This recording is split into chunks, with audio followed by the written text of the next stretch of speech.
সন্ধ্যায় ছিল পছন্দের নাস্তা আর সাথে পছন্দের নিউ ভাইরাল সেই ক্লিপটা এবার নিয়েই নিয়েছি। অনেক দিন থেকেই ইচ্ছা ছিল, তারপরও নিতে পারছিলাম না। এবং পছন্দের বার্গার, যেটা অনেক দিন থেকেই ট্রাই করার ইচ্ছা ছিল বাট ট্রাই করতে পারিনি। আসসালামু আলাইকুম, আশা করছি সবাই ভালো আছেন এবং সুস্থ ওয়েলকাম আছেন। করছি আরেকটি নতুন ব্লগে আপনাদের সবাইকে। আজকে সন্ধ্যার সময় চা নাস্তা করে ভাইয়া কিছু নাস্তা নিয়ে এসেছিলো, বলে দিয়েছিলাম এগুলো নিয়ে আসার জন্য বাবুর জন্য। অনেক দিন থেকে খোঁজাখুঁজি করছি এবং নিজেরও পছন্দের কিছু স্পাইসি খেতে ইচ্ছে করছিল, সেজন্য নিয়ে আসলো। এখানে এই নুডলসটা, সজীবের এই নুডলসটা খেতে অনেক বেশি টেস্টি আর আমার বাবুও খুব বেশি পছন্দ করে। আর এখানে কোরিয়ান রামেন রান্না করব, সেজন্য এই কোরিয়ান স্পাইসি নুডলসটা আনিয়েছিলাম। এটা খেতে খুবই ভালো লাগে আমার, বিশেষ করে মনে হয় ওই সময় যখন যেটা খাই কোরিয়ান একটা ভাইব আসে, অনেক বেশি ভালো লাগে এই নুডলসগুলো। আর আমি এই খাবারগুলো খাওয়ার সময় কোরিয়ানদের ভিডিওগুলো দেখি, তখন খুব ভালো লাগে। এরপরে পছন্দের একটা খাবার, যেটা আমি গ্রামে তো পাই না, আমাদের ওখানে পাওয়া যায় না, এই বলতে পারেন এখানে ঢাকায় আসলে আমার সববার আগে এটাই ফার্স্টে খাওয়া হয়, আলু পুরি। আমার ছোটোবেলা থেকেই আমি আলু পুরির প্রতি একটা অন্যরকম আলাদা আমার টান রয়েছে। আলু পুরি দেখলে যেন আমি লোভ সামলাতে পারি না। এখানে ভাইয়া অনেকগুলো আলু পুরি নিয়ে এসেছিলো এবং এই যে সস, এই সস দিয়ে আলু পুরিটা খেতে জাস্ট এত বেশি মজা লাগে কি বলবো। আলু পুরির সাথে এই সসের কম্বিনেশনটা জাস্ট ওয়াও, খুবই বেশি ইয়াম্মি লাগে।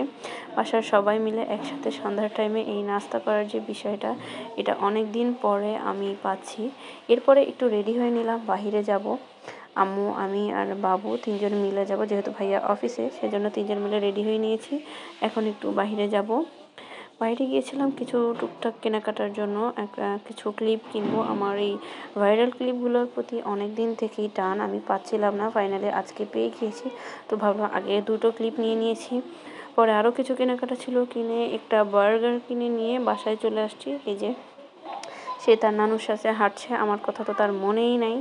এখানে আমি পিছনে একা একা হাঁটছি আর সে তো মনে হচ্ছে এখানে সব কিছু রাস্তাঘাট চেনে। পরে বাসায় আসার পরে আপনাদের সাথে দেখাচ্ছি কি কি কেনাকাটা করলাম।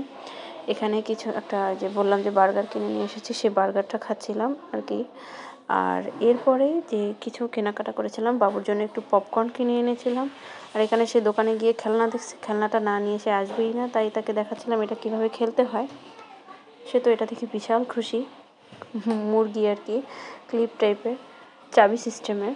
এখানে এই যে এই ওড়নাটা নিয়েছিলাম, অনেকদিন থেকে ব্ল্যাকের উপরে এই কাজ করা ওড়নাগুলো খুঁজছিলাম, বাট পছন্দ হচ্ছিল না, কালারটা খুব ফ্যাকাশে ফ্যাকাশে হচ্ছিল।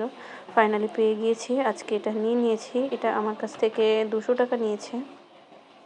ফিক্সড প্রাইস বলছিল 250 টাকা দেবে না, পরে যখন দেখলো চলে আসছি তখন ঠিকই সে 200 টাকায় দিয়ে দিল। এরপরে যে জিনিসগুলো কিনেছিলাম, এই যে আমার সেই পছন্দের ক্লিপগুলো, এতদিন থেকে ক্লিপগুলো আমি খুঁজছি, মোটে পাচ্ছিলামই না, ফাইনালি পেয়ে গিয়েছি। আর এই যে ব্যান্ডগুলো এত বেশি ফ্লেক্সিবল, দেখেন এটা সহজে ভাঙবে না। শ্যাম্পু করার পর আমার এই একটা ব্যান্ড খুব বেশি প্রয়োজন পড়ে। আর এই যে শখের ক্লিপগুলো আজকে নিয়ে নিয়েছি, তাও আবার পছন্দের কালারের। এত বেশি খুশি লাগছে আজকে যে এতদিন দেখেছি সবাই ব্যবহার করেছে, আমি পারিনি, আজকে ব্যবহার করতে পেরে খুব বেশি ভালো লাগছিল। শখের জিনিস বলে কথা, এটা যত দামি হোক না কেন, অল্প দাম হোক বা বেশি দাম হোক। আর এখানে দুটো চেন নিয়েছিলাম। আমার গলায় আগে যে চেনটা ছিল, আমার বাবু সেটা ছিঁড়ে ফেলেছে রাফ ইউজের জন্য। এই দুটো চেন নিয়ে এসেছি। চেনের কোয়ালিটিগুলো খুব ভালো এবং দেখতেও খুব বেশি সুন্দর লাগছিল গলায় পরার পরে। এবার এখানে নতুন দোকান হয়েছিল, এই বার্গারটা ট্রাই করার জন্য নিয়ে আসলাম, দেখি তাদের বার্গারের টেস্টটা কেমন। এটা নর্মাল বার্গার, খুব বেশি যে নর্মালি যে বার্গারগুলো হয় তেমন না, সাধারণ চিজ বার্গার টাইপের। খুব বেশি খারাপ ছিল যে তা না, মোটামুটি চলে। আজকে এই পর্যন্তই, আল্লাহ হাফেজ।